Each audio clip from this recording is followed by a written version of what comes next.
Concrètement, comment tu as démarré? C'était tout un cours de 15 heures ou c'est 1 heure sur un cours? Comment ça s'est mis en place? Bah, en fait, c'est un cours complet que j'ai avec des étudiants qui était un cours d'économie qui a été dédoublé ensuite sur un cours de management des connaissances, donc qui correspond aussi à des enseignements qu'ils peuvent avoir, parce que ça correspond à des tendances assez fortes dans les écoles de commerce et puis dans les pratiques d'entreprise. Et ces deux cours ont été faits dans cette perspective de classe inversée. Donc, ils ont eu un chapeau commun. Le point de départ commun de ces deux cours, c'était une explication de qu'est-ce que c'est que la connaissance, y compris avec des perspectives épistémologiques dont les étudiants n'ont pas du tout l'habitude, leur faire comprendre que il n'y a pas de vérité, qu'il n'y a pas de connaissance objective, que la connaissance elle se construit, etc. Donc des choses qui vont à l'encontre aussi de certaines représentations que les étudiants peuvent avoir. Dogmatique. Voilà, dogmatique, mais parce qu'il y a des étudiants aussi qui viennent, là c'est des étudiants qui sont en année spéciale, donc des étudiants qui font un DUT TC en 1 an, au lieu de le faire en 2 ans. Mais ils ont déjà validé un bac plus 2 et des bac plus 2 qui peuvent être d'horizons très divers, y compris des étudiants qui ont fait des bac plus 2 dans des sciences de l'ingénieur, des sciences de la nature, etc. Donc du coup, avec une vision des sciences des sciences exactes, hein, cette idée que il y a ce qu'on voit, et ce qu'on voit, c'est quand on étudie ce qu'on voit, on apprend des choses, et ce qu'on voit, ça se discute pas. Et ben là, c'est aussi de remettre en question le fait qu'on voit, parce que notamment dans les sciences humaines et sociales, il n'y a pas de vérité, il n'y a que des construits, des points de vue, et donc il faut confronter tout ça. Et ça va bien avec un cours sur le management des connaissances, et ça va bien sur une réflexion sur les connaissances, qui se rendent compte que les connaissances, ça se construit, et ça se construit d'autant mieux qu'on est plusieurs à les construire ensemble. Et donc ça aussi, ça permet, ça valorise la notion de plate inversée, parce qu'on est dans une construction collective du savoir, alors que quand on est tout seul à travailler, on apprend moins vite, aussi parce qu'on est seul, il n'y a pas de confrontation. Alors que là, on confronte.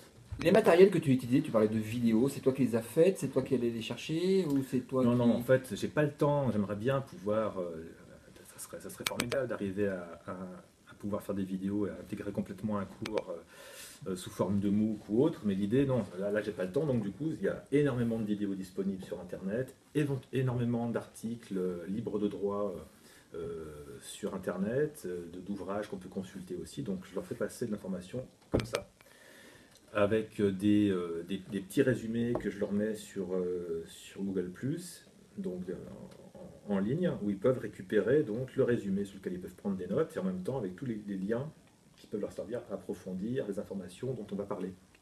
Donc tu parles d'un texte, d'une vidéo et tout. Ouais, voilà, c'est ça. Et donc ensuite, tu leur donnes ça combien de temps avant le... Et donc ça, le ils présentiel? ont une semaine avant. Ouais. Ils ont une semaine avant et ils ont à peu près la semaine pour le faire. Alors, ils le font souvent au dernier moment, quand même. Mais en même temps, c'est normal, ils ont beaucoup d'heures de cours, donc je comprends, je ne peux pas non plus les...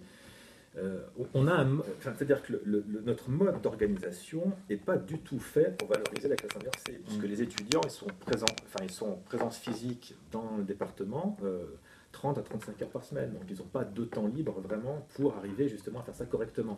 Mais là, c'est le challenge, c'est aussi de leur donner des outils, des vidéos, des choses qui les intéressent, donc sur lesquelles ils vont aller de manière un peu spontanée parce que ça les intéresse.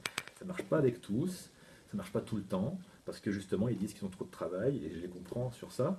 Mais disons que ça permet d'avoir un autre point de vue des étudiants quand ils viennent en cours, parce que quand ils viennent en cours, du coup ils viennent actifs.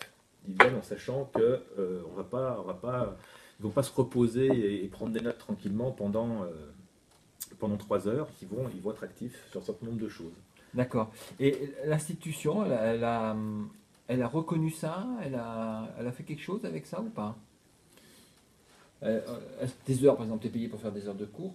Comment la préparation, c'est la préparation de ton cours en... C'est la préparation normale, ça n'a pas été des choses qui ont été valorisées en particulier parce que c'est beaucoup de bricolage en fait. Ouais. Moi je suis un adepte du bricolage parce que justement ces cours-là, qui correspondent aussi à des cours que j'avais commencé l'année dernière, je me rends compte que à chaque fois que je recommence des cours, je retrouve de nouvelles, je prends de nouvelles références. Mhm.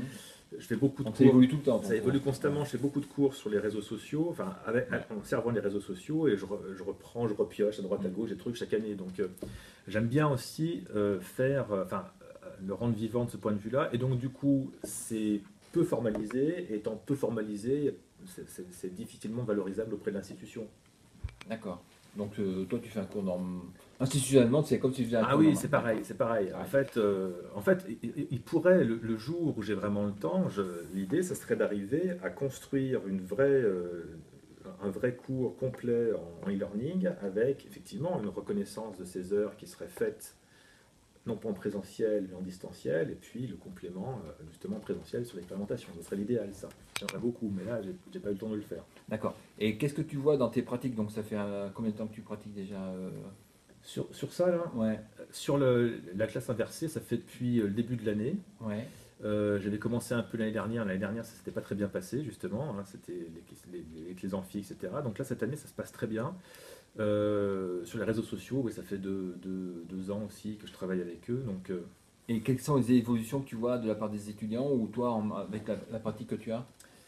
bah, en fait, les évolutions que je vois, c'est que les étudiants, constamment, enfin, ils sont toujours, on a toujours besoin de les faire évoluer dans cette direction-là, parce qu'ils ont toujours le même formatage, mais de même que nous, on l'a eu aussi. C'est-à-dire qu'ils ont une vision très passive de l'apprentissage. Et donc, tout l'enjeu, c'est d'arriver à transformer cette vision passive en vision plus proactive, plus collaborative, enfin, de travailler de manière collective, de ne pas travailler de manière individuelle, de rendre les choses vraiment collectives, au lieu, enfin, parce que le collectif, hein, chez les étudiants, en général, enfin, chez les nôtres en particulier, c'est quand on fait un travail à plusieurs, on découpe le travail en parties en fonction du nombre de participants, et puis chacun fait sa partie, et puis on ne se pose pas trop de questions sur la cohérence d'ensemble. Alors que là, c'est plutôt l'inverse, c'est arriver à travailler collectivement et à faire des rendus qui soient des rendus très cohérent, très court, très percutant, très cohérent. Et l'année prochaine, tu auras quel scénario pour ta classe inversée? Le même? Ah, je pense que ça sera à peu près la même chose, avec peut-être euh, plus de dimensions de simulation, donc à partir de business game, où on fait vraiment, on met les étudiants en situation professionnelle mais simulée, ce qui leur permet, enfin, au-delà de pratiquer, là, ils expérimentent des situations professionnelles sans être dans une circonstance professionnelle, donc ils peuvent se tromper, et même c'est bien qu'ils se trompent, parce qu'en se trompant, ils corrigent leurs erreurs, ça ne prête pas à conséquence, donc c'est extrêmement intéressant pour eux de se voir dans ce type de situation. Et du coup, c'est un petit peu vers ça que nous allons, parce qu'après la classe inversée, les étudiants, là, je suis en train de, avec toujours le même groupe, maintenant on est dans une phase où c'est eux qui proposent des cours. Donc je leur donne des cadres, et par rapport à ces cadres, c'est eux qui proposent la manière de faire cours à leurs camarades. Ah d'accord, donc c'est un qui va trouver la Voilà. bonne vidéo. En fait, c'est le bon- c'est des groupes qui préparent les débuts de séance, et puis moi, alors, il faut être agile sur ça. Je m'adapte en fonction, j'essaie, bon, je sais de quoi ça va parler, mais il faut pouvoir rebondir par rapport à ce démarrage qui est fait par les étudiants. Donc tout ce que tu me décris là, ça fait quand même un changement de posture du prof par rapport au savoir. C'est-à-dire que l'enseignant change de statut au sens où il n'est pas le seul détenteur du savoir, où le savoir va être construit avec les étudiants. Donc ça a tendance un peu à faire bouger les hiérarchies, enfin, symboliques, hein, cette idée qu'il y a d'un côté l'enseignant qui sait et de l'autre côté les étudiants qui ne savent pas et qui sont là pour apprendre. Donc ça change c'est ce rapport que les uns ont vis-à-vis des autres. Moi, je trouve ça plutôt intéressant, même si ça peut éventuellement déstabiliser l'enseignant, parce que faut qu'il admette qu'il ne sache pas tout, donc il faut qu'il admette vis-à-vis des étudiants qu'il y a des choses qu'il ne maîtrise pas. Et donc, il est là aussi avec eux pour apprendre et pour consolider son savoir. Mais de l'autre côté, moi, je trouve ça plutôt sain, parce que ça permet aussi aux étudiants de réaliser qu'il n'y a pas de savoir absolu et qu'il y a toujours un travail, hein, que le savoir est toujours en construction, et que l'enseignant, finalement, il est présent pour aider à cette construction, donner des méthodes de travail, encadrer le travail des étudiants, leur donner des objectifs, leur rappeler quel est le sens de tout ça. Donc ça, moi, je trouve que ça revalorise énormément le travail des enseignants, ça lui donne aussi beaucoup plus de sens. D'accord. s'il y a d'autres profs à Lyon 1 qui sont intéressés pour mettre ça en place, je peux te donner ton adresse, Avec plaisir. tu répondras à leur mail. Ils seront les bienvenus. Vous serez les bienvenus. Même ici, physiquement, parce qu'il y a un petit café et tout. Même il y a ici, une vision. physiquement, voilà, on a du bon café. Donc vous pouvez D'accord, venir. je transmets l'invitation.